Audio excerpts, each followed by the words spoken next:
Hello, friends. Thank you for being here. Each of you makes this channel alive and special. Thanks to your support, I can share stories, thoughts, and emotions that hopefully resonate in your heart. If you have just started exploring my content, welcome.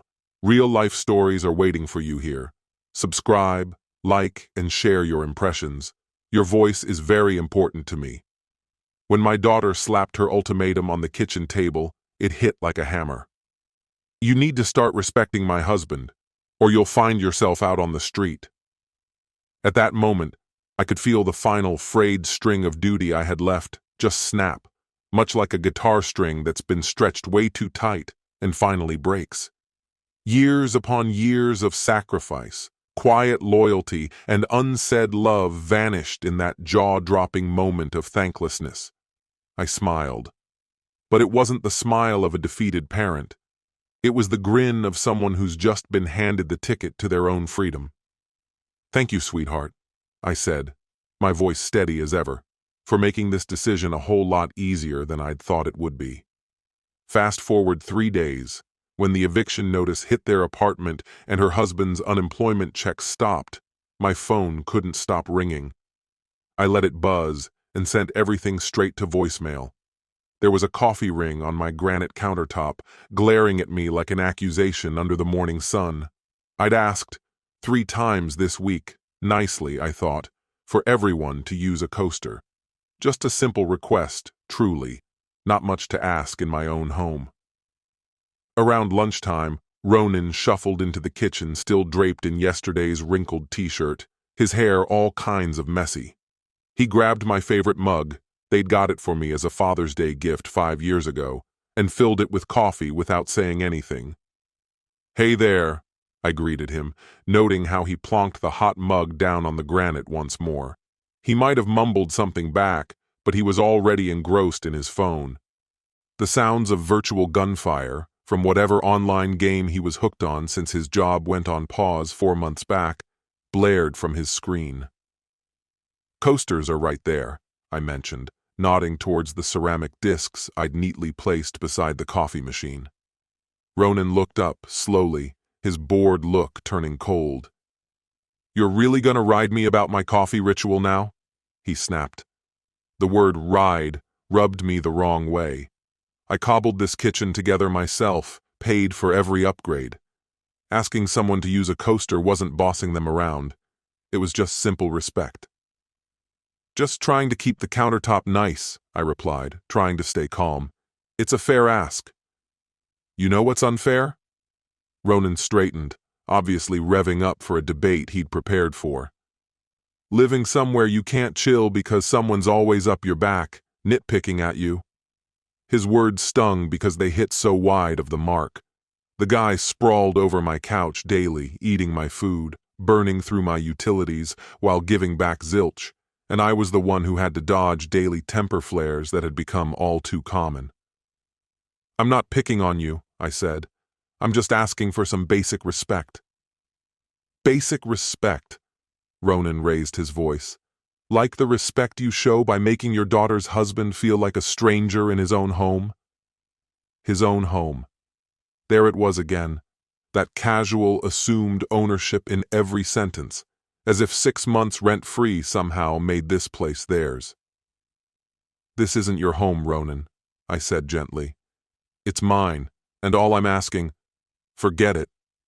He banged the mug down, coffee sloshing over the granite now. "That's the real deal, isn't it? My house, my rules. You're just the guest here, don't forget that." "It's not like that," I said through gritted teeth. "That's not what I meant." "That's exactly what you meant. And you know what? I'm done pretending this passive-aggressive garbage is normal. You can't deal with the fact that Vivian chose me. You hate that she's got her own life now, one that doesn't revolve around you." His words were tough to hear, not because they rang true, but because they were dead wrong. I'd welcomed him, invited him into our family, our home. I stood quiet across months of watching him treat my daughter like she was only there to serve him, while he did nothing to contribute to their life together. "That's not," I started to reply. "Dad, Vivian's voice cut through the tension in the room like a sharp blade. She appeared at the doorway, her hair still tousled from sleep, but her expression was alert and on point, like someone who'd caught wind of an argument and was ready to get to the bottom of it. I felt a wave of relief. Finally, someone level-headed who could see through Ronan's charade. "Your husband seems to think that my request for coasters is some kind of personal attack," I remarked, trying to muster a grin, but Vivian wasn't really focused on me. Her attention was on Ronan, with a worried look that was all too familiar, the kind she wore when she sensed someone was being treated unfairly. "What happened?" she inquired, moving closer to Ronan and naturally placing a hand on his arm, a gesture that pinched at my chest a little. "Your dad's fussing again," Ronan sighed, sounding like he was seriously over it. "I can't even enjoy my coffee without being lectured on respect and property damage. You'd think I was ready to lose it over reminding someone to use a coaster in my own kitchen." When Vivian looked at me, it was like a cold blast of air hit me, not because she seemed puzzled or inquisitive, but because she appeared disappointed, as though she had already made up her mind about who was in the wrong without getting my side of things. "Dad," Vivian began, using that patient tone she saved for handling little kids. "We've had this talk before. You can't keep choosing battles over every little thing. Every little thing. Like expecting someone to grab a coaster. Like wanting a little respect in my home. That hardly counts as picking fights," I replied as calmly as I could. "All I did was ask him to use a coaster. Simple as that." "It's the way you ask," she retorted, stepping fully into the kitchen now and standing between Ronan and me like a referee. "It's your tone, your whole attitude. You make him feel like he's not welcome here." The irony of the situation might have been funny were it not so painful. I was the one supposedly making him feel out of place in my own house, while he barely contributed, lacked respect, and acted as if this was his getaway spot. "Viv, I think there's been a mix-up." "No, Dad. I know exactly what's up." Her voice rose with an edge that seemed to appear more often these days. "You can't deal with the fact that I'm married now, that I've chosen someone, and my life isn't about making you happy anymore." Her words hit the room like a live grenade, and for the first time in what seemed like ages, I felt my jaw go slack. Not in defeat, but with something that felt suspiciously like relief. "This isn't about that," I insisted.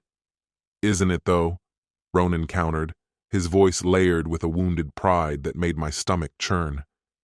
"Every day, there's another issue. How I load the dishwasher, whether I park correctly, the time I spend looking for work, nothing is good enough for the great master who built this house." It was as if he was ashamed of admitting that, as if years of dedication and sacrifice were something contemptible. "I never said—" "You don't need to," Vivian interrupted, her eyes blazing with a level of anger that seemed excessive given this all started over a simple coaster. "It's in your looks, your snide remarks, always making it seem he's not worthy of your daughter." I looked at her, the woman who used to be my little girl, and felt something inside shift. She wasn't defending Ronan because he was being mistreated. She was challenging me just for being there, in my home. "All right, here's how it's going to be," she announced, crossing her arms like she used to when she was a teenager. "Start showing respect to my husband, or you might find yourself without a place to call home." Her words hung in the air like a harsh slap, the idea of being homeless in my own house. After 4 decades of mortgage payments, of repairs, of working extra hours to make improvements that turned this place into what it is, nothing broke inside me. Instead, something fit perfectly into place, like a jigsaw piece that was somehow always missing. I smiled. Not the worn-out, defeated smile of a father who'd lost, but something else entirely. Something that made Viv step back, and Ronan's gaming sounds screech to a halt.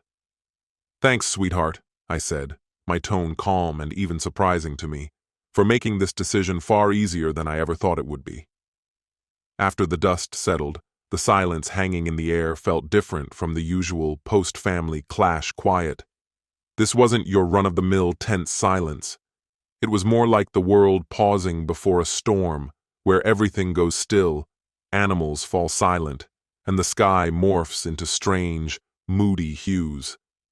Vivian looked at me with a mix of bewilderment and I could read a cocktail of irritation and perhaps a tinge of uncertainty playing on their face. Rolling my eyes, I made my way over to where Ronan's mug sat, coffee still clinging to the bottom, threatening to drip over my countertop, and placed it in the dishwasher. The clattering sound seemed surprisingly loud in the newfound hush. "What does that mean?" Ronan finally broke the silence.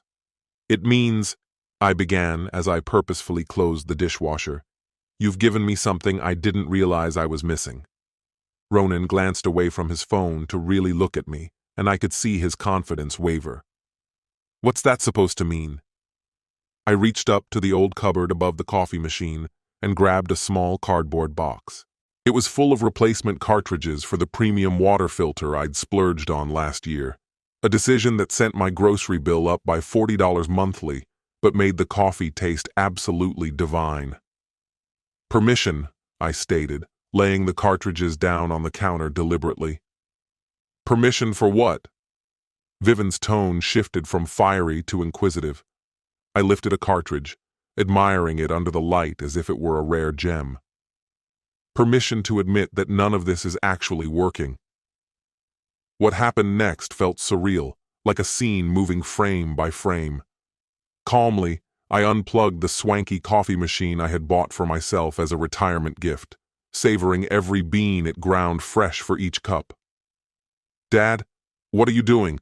Vivian asked, watching but not stopping me as I carried the machine, all 15 pounds of sleek Italian design, towards the garage. "Learning something new about myself," I replied, placing it carefully in the hallway. Ronan, silent now, stared at me as if I'd grown another head. I went back for the filter cartridges, the fancy gourmet coffee beans from the local roaster, and those barely touched ceramic coasters. "You're being dramatic," Vivian said, but softly, almost kindly.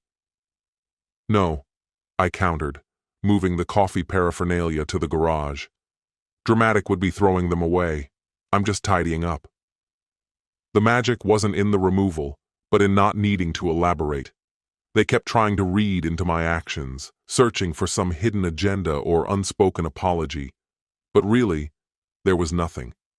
I was clearing away things that had sparked minor quarrels, sidestepping regular spats about respect and common decency. "Where are you taking all that?" Ronan's voice carried genuine concern, a tone I hadn't heard since they moved in. Standing at the garage doorway, arms full of unwanted coffee gadgets, I replied, "Somewhere they'll be appreciated." I remembered Mrs. Patterson next door mentioning her coffee maker's recent demise. "I think she'll find these useful." I walked past them, leaving the kitchen less cluttered with possessions they hadn't really respected. Mrs. Patterson was outside tending her roses, probably confused to see her neighbor coming over with coffee equipment and a rare smile. Vivian asked behind me, "What's this meant to prove?" I didn't turn back. "That sometimes problems sort themselves out when you stop trying to solve them," I responded. Mrs. Patterson's grateful grin as she accepted the coffee machine, a reprieve from the awkward breakfast standoffs where Ronan dismissed my simple requests, was all the thanks I needed. When I walked back 10 minutes later, Vivian and Ronan were exactly where I'd left them, yet the atmosphere felt different. They looked like actors who had forgotten their lines on a set that had subtly changed. "All right," Vivian said, crossing her arms in that all-too-familiar way. "Unreasonable. That's what it all boiled down to." I managed a tight smile, which likely didn't reach my eyes, nodding a bit. "All right," I echoed. "Let's hope it sticks." I watched both Vivian and Ronan standing there, trying to hide their discomfort. Vivian played what she thought was her trump card, only to find it led nowhere. And Ronan, the weight of unspoken things seemed to hang heavy. I sensed the moment they both realized I'd seen through their attempts to corner me and smooth things over.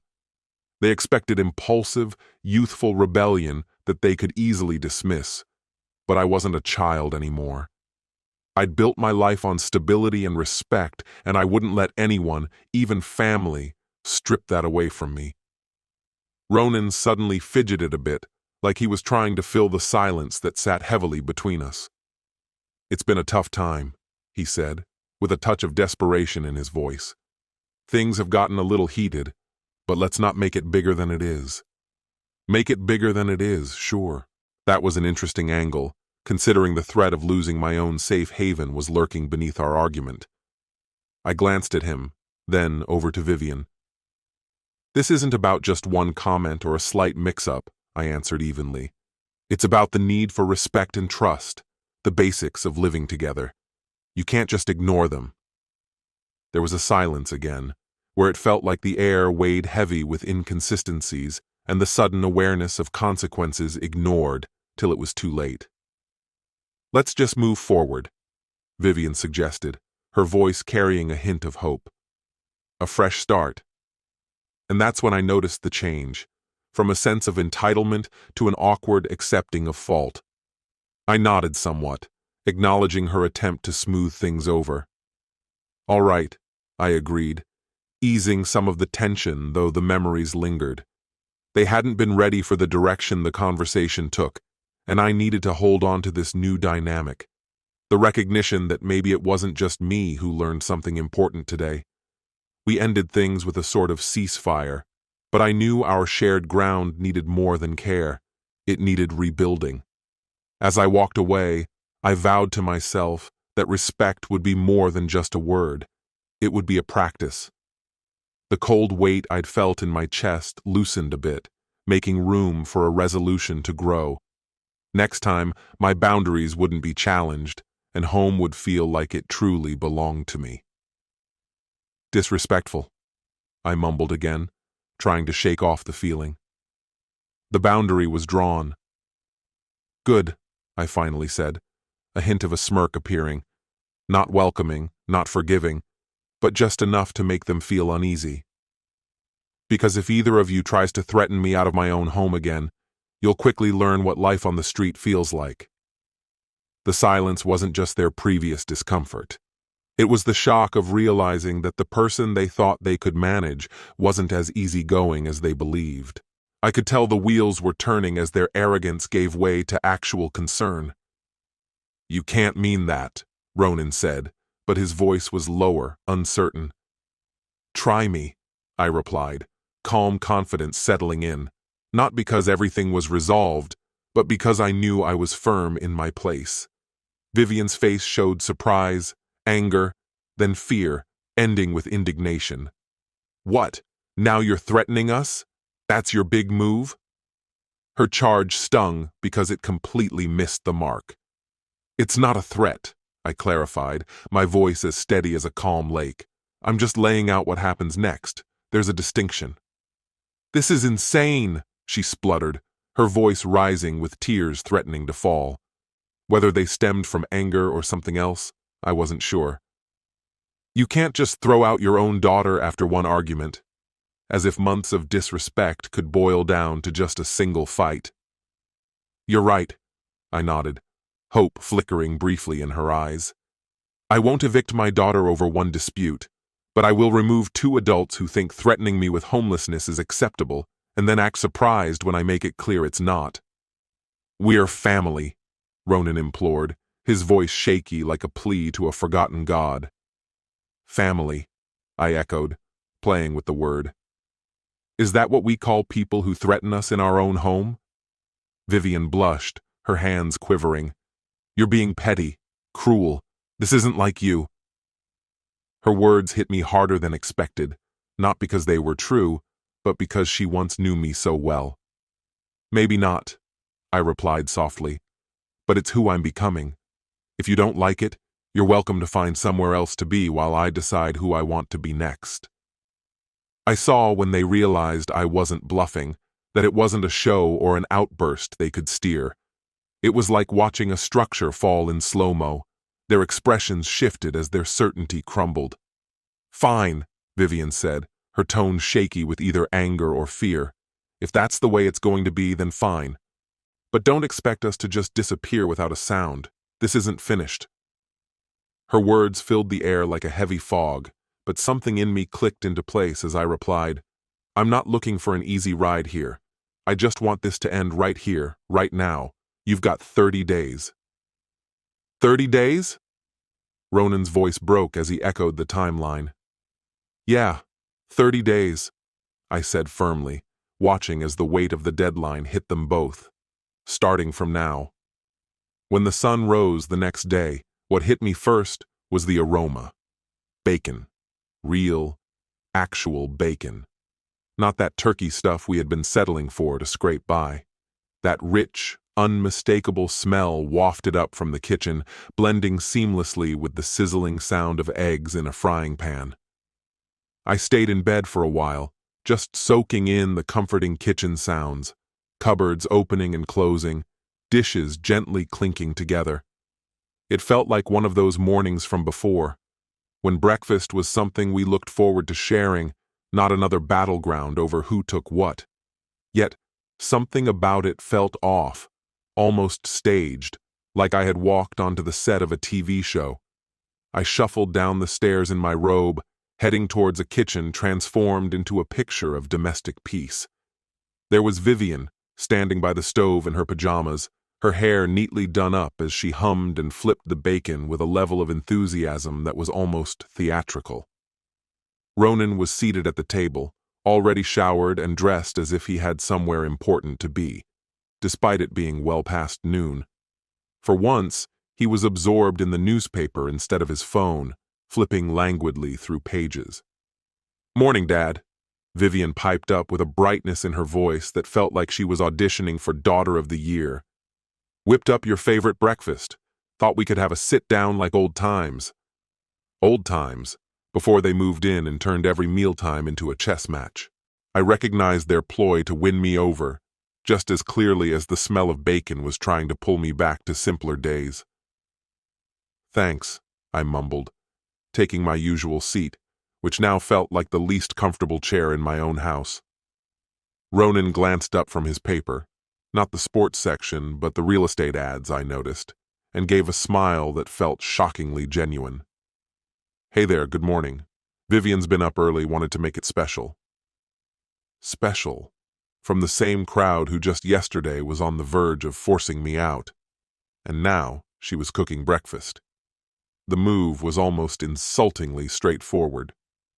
"Brewed some fresh coffee," Vivian chimed in, placing a plate before me as gently as you might handle fine china. "The good stuff.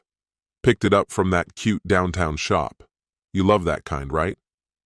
The expensive beans I'd stopped buying once our grocery budget ballooned after they moved in. She'd gone out and splurged, using money that came from my pocket, trying to recreate a sense of morning normalcy that had disappeared since their arrival. I bit into the bacon. It was perfect naturally. Crispy but not burnt, seasoned to that sweet spot. The eggs were over easy, yolks running like liquid gold. Toast was a perfect shade of golden brown, a breakfast masterpiece not seen from her in months. "This is great," I said, watching her face light up with what might have been genuine happiness if it weren't clearly a rehearsed part of the plan. "So, she began, easing into a chair with the practiced grace of someone who'd run through this speech 100 times in her head. "Maybe yesterday we just got off on the wrong foot. Maybe we all let our emotions get the best of us. Just a bit too emotional, her words reducing their threat to make me homeless into a mere miscommunication." "Did we?" I asked, slicing my eggs and watching the yolk ooze across the plate. "I sure did," Ronan added, with a sincerity that actually seemed real. "The job situation's been stressing me out, and I've been taking that out on everyone. It's not fair." The job situation. 6 months of unemployment rebranded into a mere bump in the road beyond his control. And Vivian carried on, her voice now steady with the rhythm of a well-practiced monologue. Maybe we should all try to focus on being more intentional with our words, making sure we all feel heard and respected. Intentional communication, feeling heard and respected.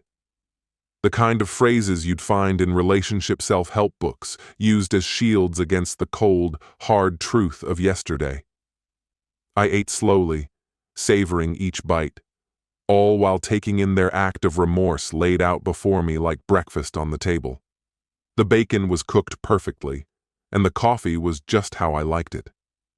Everything about this breakfast seemed designed to make me reconsider yesterday's argument and return to the role of the easygoing dad who everyone takes for granted. "This is nice," I eventually said, setting down my fork.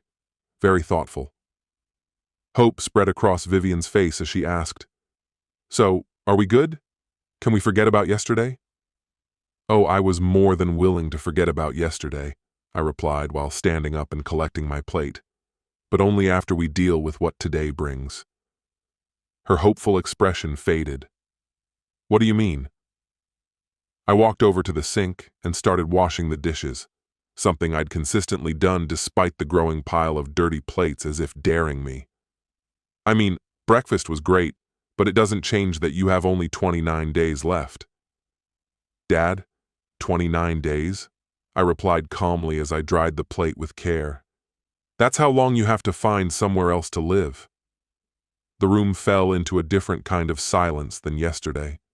This was the quiet of realization dawning on them about the reality they had been ignoring. Their plan had gone awry before they'd even executed it properly. Ronan was taken aback. "This is a joke, right? You still plan to kick us out after one breakfast?" I put the dish towel back in its place calmly. "No, I'm not kicking anyone out. I'm just asking you to follow through on your promise, like when you once threatened to put me out." Vivian jumped in. "That's not how it happened." "Really?" I looked at them, noting their stunned expressions. "You told me I'd be on the streets if I didn't show you enough respect. I'm just echoing your words back to you." "But we made breakfast," Vivian argued, as if that changed everything. "Yes, you did," I acknowledged. "Using my bacon, my stove, in my kitchen." There was a weight within me that was undeniable. And it was delicious. "Thank you." With that, I left them at the table with their remnants of a peace offering, heading upstairs to my room. Their voices filtered through the thinning walls, filled with urgency and confusion. They were beginning to realize their approach was all wrong. By the time I showered, dressed, and returned downstairs, they were gone. The kitchen was spotless, looking like they'd wiped away all evidence. Every dish cleaned, countertops gleaming, bacon grease gone. But what grabbed my attention was a solitary piece of paper on the counter, right where my coffee typically sat. In Vivian's handwriting it read, "Dad, we're at Ronan's sister's. Need time to consider what you really expect from us. This isn't over. V." I went over it twice, and despite my bitterness, I almost laughed. They'd left to regroup and rethink how best to deal with me. Breakfast was their test, to see if playing house could bring back the old routine. It couldn't. I tucked the note in my pocket, a reminder that this was more than just a negotiation. The first thing I needed to do was make a call. To Henderson Realty. "Hello, can we schedule that property evaluation?" I inquired. "How quickly can you send someone out?" The appraiser showed up early Tuesday, spending an hour inspecting the crown moldings and the hardwood floors I painstakingly restored. "The property is in immaculate condition," she said. "It will sell quickly in this market."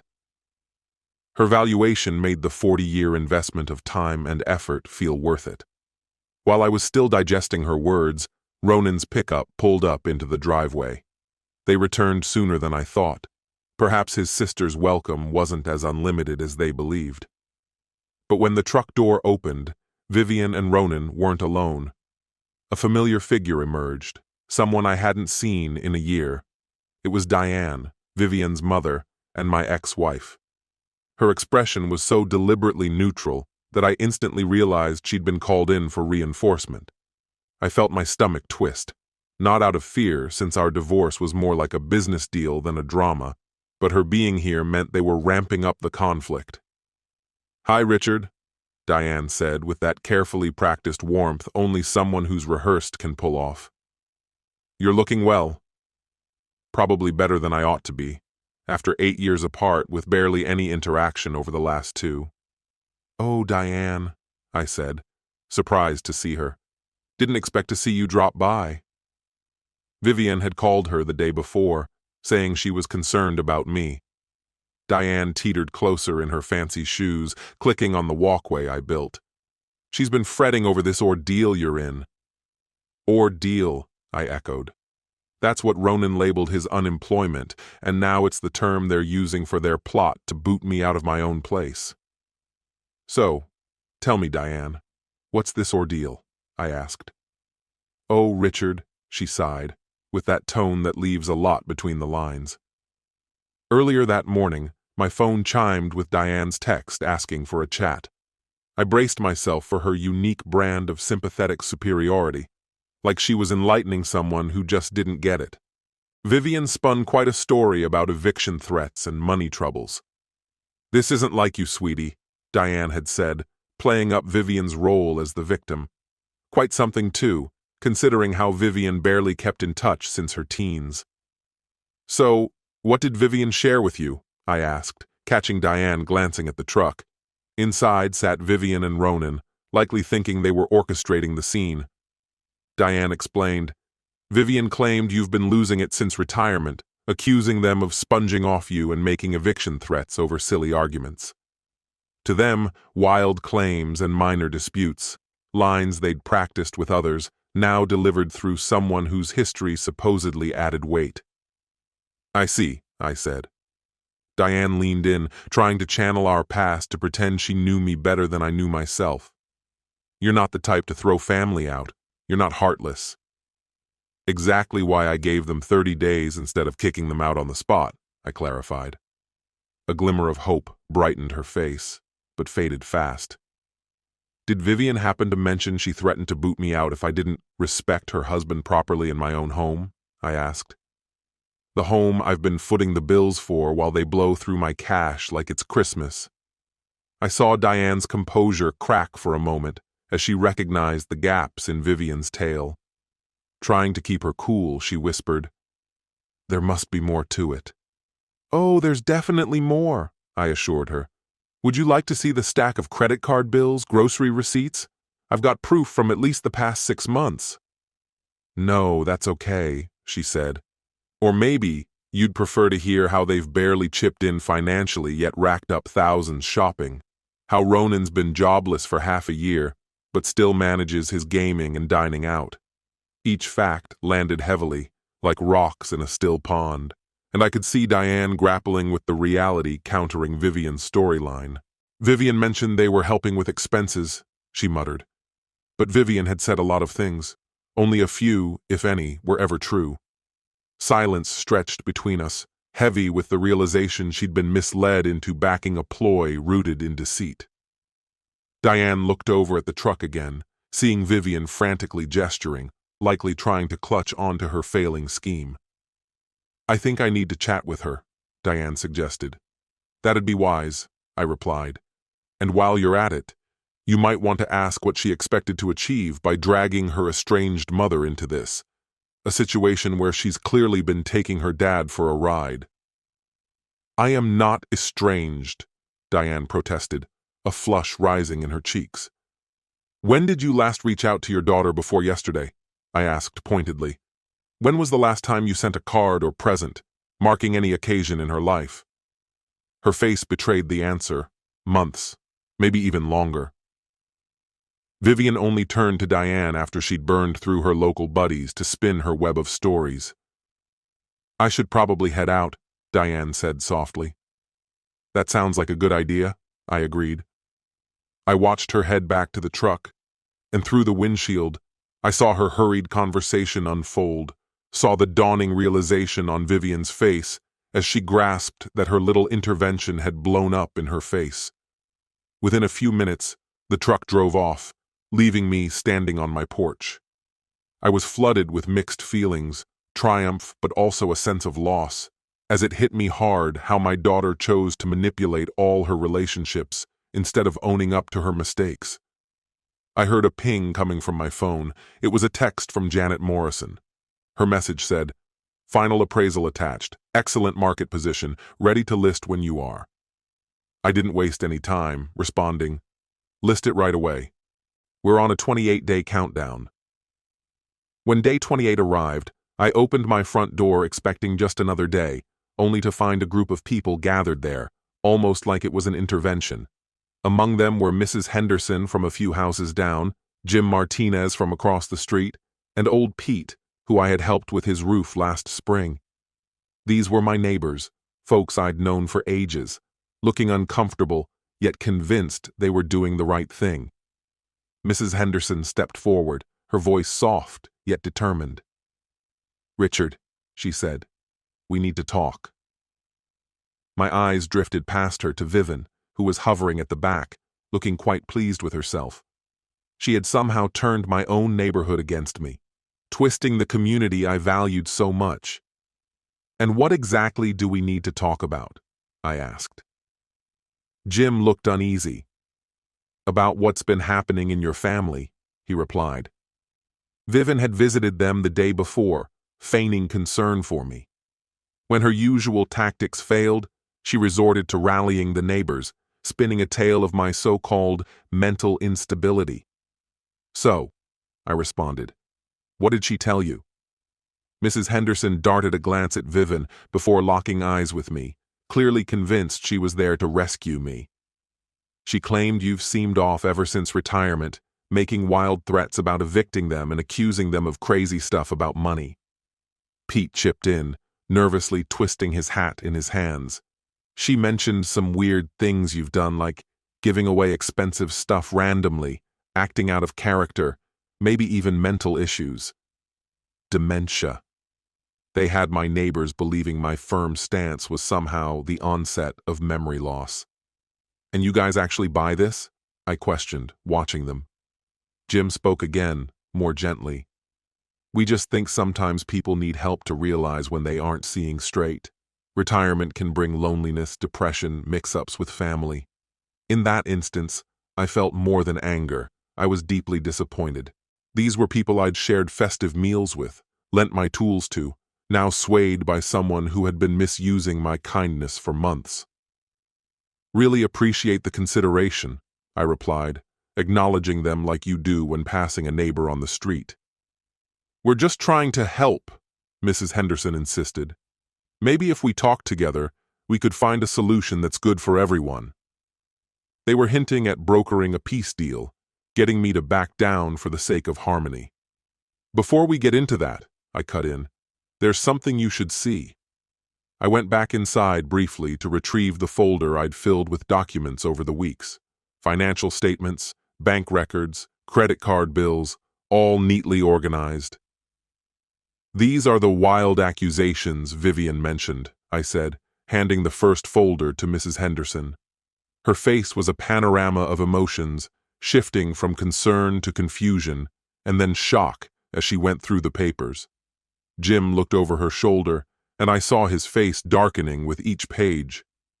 "Wow," Pete blurted, staring at one page showing $1,247 spent on dining out in a single month. "Exactly," I confirmed. "That's how much they blew on eating out while not pitching in for household expenses. Over 6 months, tallying up to $15,000, excluding rent or utilities." As they absorbed all that, realization dawned on them, the vast difference between being generous and being taken advantage of. Mrs. Henderson, looking dazed, murmured, "But Vivian claimed they were helping with expenses." "Did she really say that?" I asked back. "Or did she just hint at them helping, and you jumped to the conclusion she meant with money?" Suddenly the room felt different, almost like everyone just realized they'd stepped into something bigger than they thought. "There's more to it," I went on, holding up my phone. "Want to hear what she actually said? You remember the time they basically threatened to throw me out of my own house if I didn't go along with her husband, even though he doesn't have a job?" I played some audio, and there was Vivian's voice, clear as day, warning that I'd end up on the streets if I didn't do as she wanted. Her words hung in the air, impossible to ignore. Mrs. Henderson turned pale as she realized the truth. She actually said that to you right here in my kitchen just because you told her husband to use a coaster. Suddenly, everyone started to see Vivian for who she really was. Not some kind daughter helping out her dad, but someone manipulative who used deception to turn people against me for her own gain. Jim leaned in and said quietly, "We should probably get out of here." "Yeah, you're right," I agreed. Slowly, they all headed for the door, Mrs. Henderson stopping to gently squeeze my shoulder, clearly sorry for what had happened. Pete muttered an apology, and Jim eyed Vivian with enough disdain to curdle milk. Soon, it was just Vivian, Ronan, and me standing there. It felt like we were miles apart, not a family anymore, now that everyone else was gone and the truth lay bare. "You made them all see us differently," Vivian said, her voice shaky, caught between fury and fear. "No," I replied in a calm voice. "I only told them what really happened. You made them turn away." Ronan spoke up, sounding genuinely lost for once, and not full of expectations. "We've got nowhere to go." "You've got the same place you were before you came here, wherever that may be," I pointed out. "Dad, you got my neighbors involved to push me into this mess. You turned people I've known for 2 decades into your enforcers. What did you believe would happen?" I asked, feeling a weight settle in my chest. "We're desperate," Vivian whispered. "That's right," I agreed. "And it's about time you felt it." I closed the door on them, their voices fading as they walked to their truck. From the window, I watched them drive off, knowing they weren't going to pack up, but rather to face a future without any backup plan other than trying to use me again. Later that evening, I called my brother in Arizona. "Hey, Michael, is your guest house still available? I think I'm ready for something new." He laughed, warm and welcoming. "I've been hoping you'd say that for ages. When can you come?" "As soon as I find a buyer for this place," I said. The following morning, I found a card tucked under my car's windshield wiper. "Henderson Realty," it read, with a note from Vivian. "Please call us. We can work something out." I tore the card up into little bits, letting the breeze carry them over the yard I had tended for 4 decades. Sometimes, relationships aren't meant to be mended. They're meant to be endured.